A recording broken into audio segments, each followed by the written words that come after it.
Kilkivan. It's a really beautiful, small country town in southeast Queensland.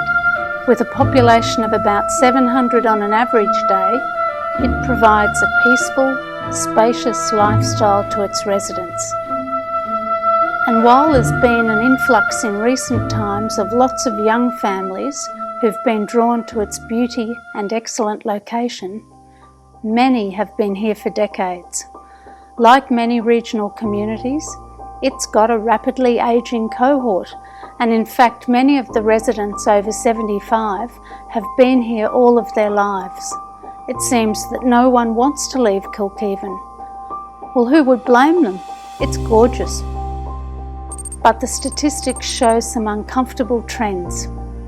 Kilkivan's population growth rate for the over 65-year cohort in recent years has been very significant. ABS data indicates that in that period, the population aged 65 to 74 expanded hugely. In the 2001 census, the median age here in Kilkivan was 40 years. By the 2016 census, that median age in the town had jumped to 50. But there's a problem for these senior sits. If health circumstances mean that they can't remain in their often high-set, older homes, there's currently nowhere in their local area for either day or overnight respite or full-time residential care.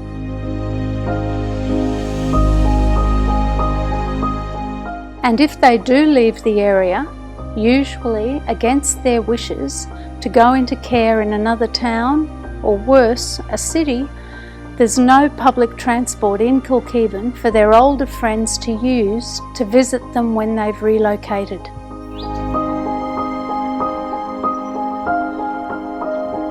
This wonderful area, with its well-spaced blue hills and creek flats, called me back from Brisbane 21 years ago. I'd grown up on a farm outside Kilkivan and loved the creek, trees and animals as a child. But I couldn't wait to leave as a 17-year-old. Eventually the attractions of big city life paled. That's my story, Rosie Fitzgerald's story. But it's nothing compared with the stories of the locals you're about to meet.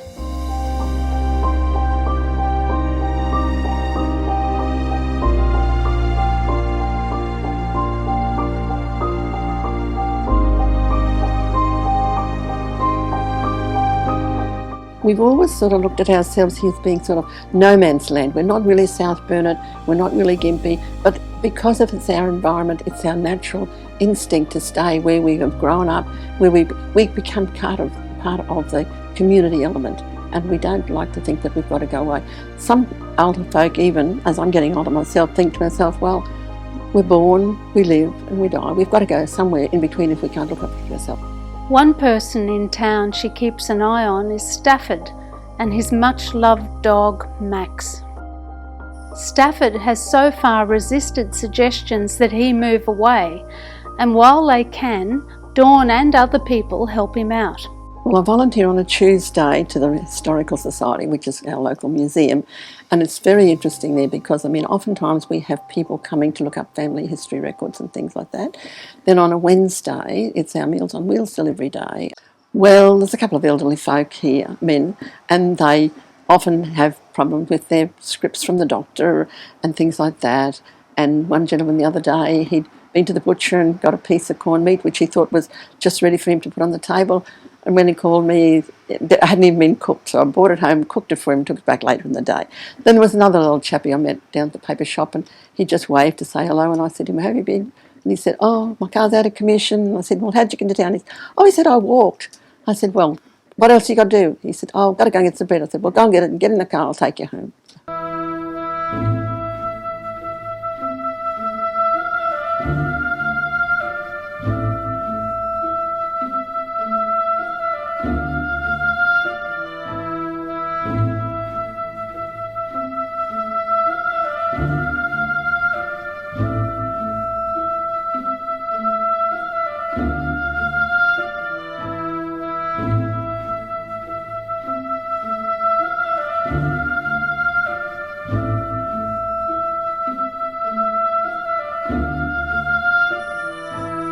Someone Dawn has known her whole life is Ian. I'm very proud of Ian. He's my dad and lives and works on the family farm he arrived on as a 3-month-old in 1929.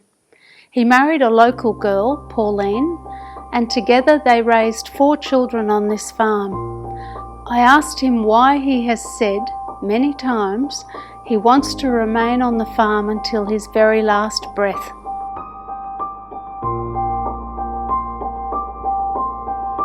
But the fact that back when I was young, we not only worked here, we played here. Nowadays young people tend to travel away for their entertainment at the weekends. We had all our entertainment within 12 or 15 kilometres of our place and our little town. So all our sport, etc.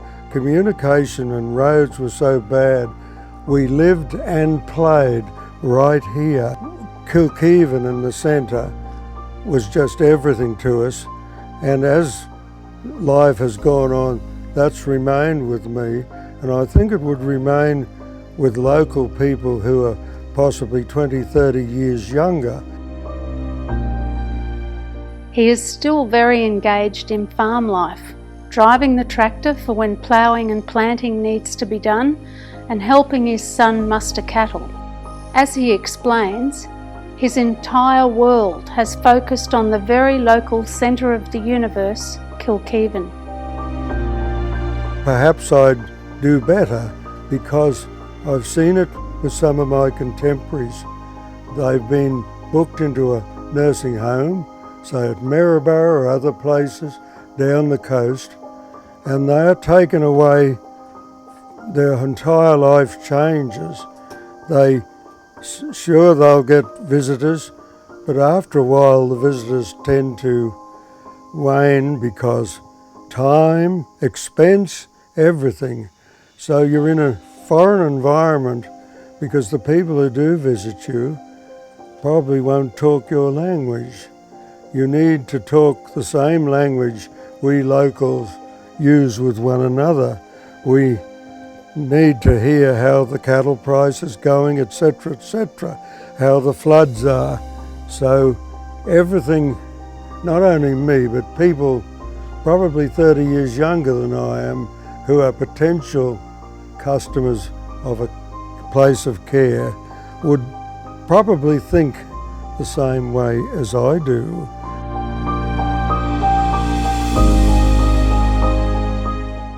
Because I am a carer for my former partner Hayden, I have a particular interest in what locals can do to cope with circumstances involving failing health and what their carers and families can do when they need a break. Like many carers, I find that hard to get. Hayden has 4 chronic medical conditions, including profound deafness, which is very isolating for him. But he has a lovely time every day interacting with my dog and old horses and watching the wild birds in the garden.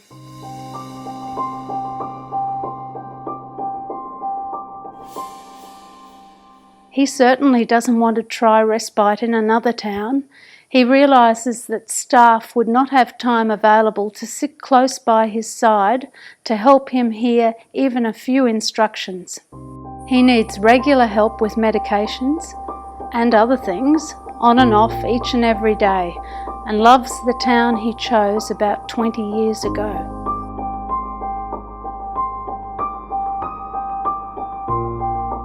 Dawn, Ian and Stafford are just a few of the many locals in the Kilkivan town and wider district who are aged over 80 and getting increasingly worried about what their future holds. Dawn hasn't yet decided what she'll do when she can't remain in her high-set home and garden full of memories. She would like to think there'll be a local option for her. I would be very loath to leave here, but if it was for my best health interests and my safety being, I would probably have to move. But I would hope that I could remain here because this is my it's been my growing up years here, my family and all that sort of thing. So there's so much of the town that's embedded into your lifestyle that you really don't want to pack up and go unless you really have to. I used to always say, well, they'll probably carry me out, so maybe that's it, I don't know. And Ian is adamant that he won't be going far away if he can't stay on the farm. Maybe, just maybe, when he's old enough to retire, he will contemplate a life in Kilkivan where he has already got plenty of existing social connections.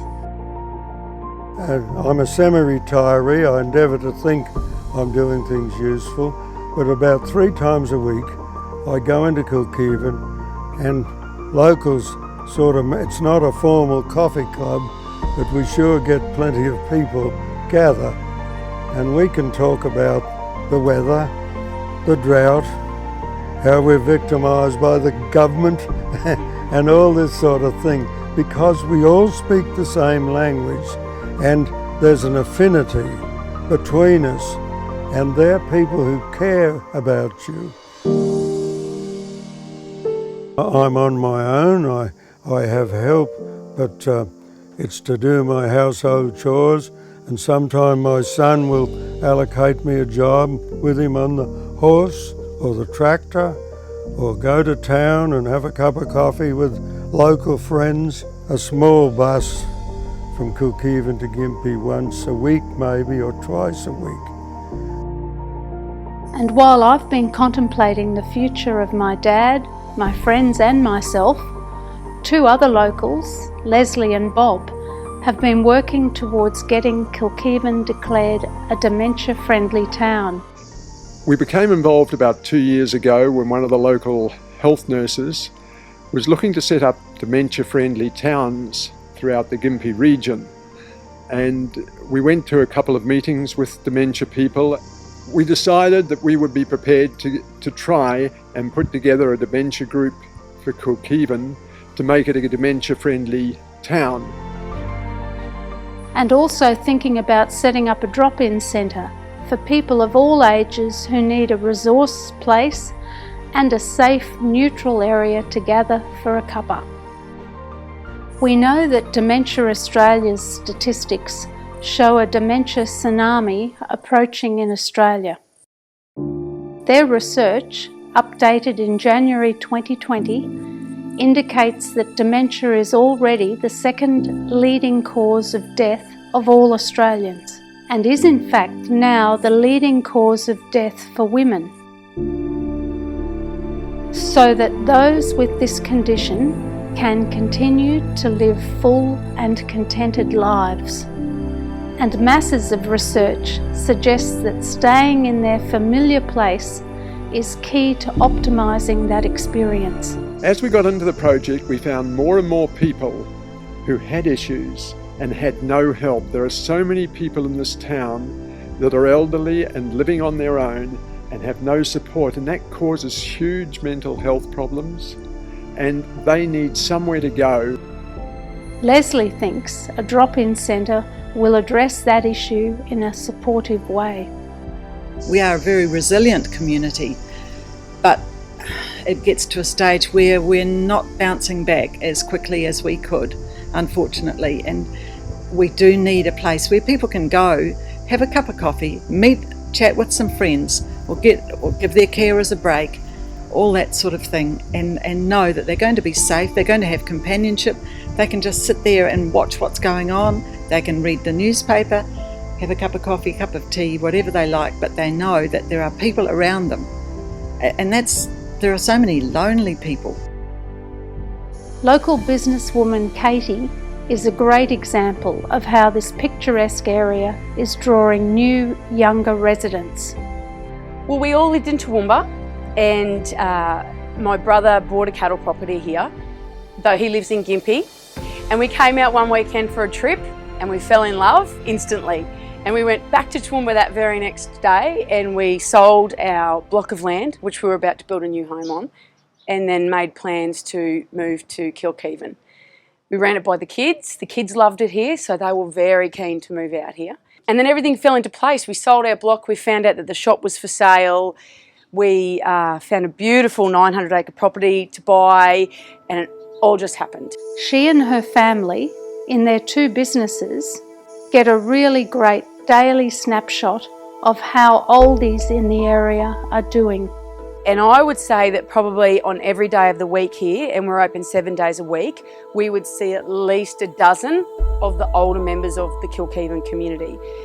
So we do talk to them a lot, and we hear everything that they have to say because they want to talk to people. It's a very good, I guess, barometer of what's going on with them here in the town, the atmosphere surrounding them and how they feel, because we get to hear it from the horse's mouth every day. One particular example stands out for Katie. We end up helping a lot of them here at the shop. We take it upon ourselves, or the staff do. We had a staff member who used to spend her own time washing a elderly member of the community's dog, cleaning his house, making meals for him, just helping him out because there was nobody here to do that. We saw this happen, this exact situation happened last year here in the town, and that person was moved. And the mental effect that had on him in the weeks leading up to the move, he came and saw us 3 times a day. We spoke 3 times a day. He didn't even come and say goodbye to us because he was so devastated that he had to leave. Gail is another Main Street business owner who gets to know her local clients well, and she understands their challenges. Like, there's people here that love to drive, but they know that they're not confident to drive to Gympie. So they've still got that little bit of independence, but they're probably maybe they've been told that they're not allowed to drive any further, or they may just be afraid of the traffic, so and even for our business here, public transport would be a little bit, for certain people, like that, they're relying on family or friends to take them to Gympie, and for transportation for medical, appointments and things like that too. So how do these people get on? There's nothing there. So it's a bit of a shame. One thing everyone seems to have in common is a preference to stay in Kilkivan. Not because we're all too old to change, but because we love it, and our often long-standing connections are dear to us. If they've had a stint in hospital, whether it be local or further away, and they are offered to go to some sort of care, but if they could have something where they could try it out, see what it's like, it'd be great. And it might be just that 2 weeks that they need in someone else's care. Katie puts it succinctly. My true belief of how Australia runs is that the backbone of Australia is the rural communities. We really are the backbone that hold the country up. We were to start off with, and we still are to this very day. And when you have people who were born in a town like Kilkivan, dedicated their lives to this township and community, worked on the local council, worked on local properties, their blood, sweat, tears are embedded in the dirt of this town, they have a right to stay here.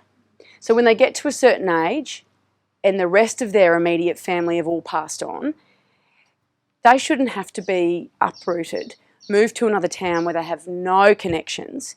They should be able to stay where they were born. They should be able to stay where their feet have been planted and where their roots have been growing their whole lives. They shouldn't have to move. People who have been born, raised and committed their lives to a community must leave just simply because there's not a service available for them.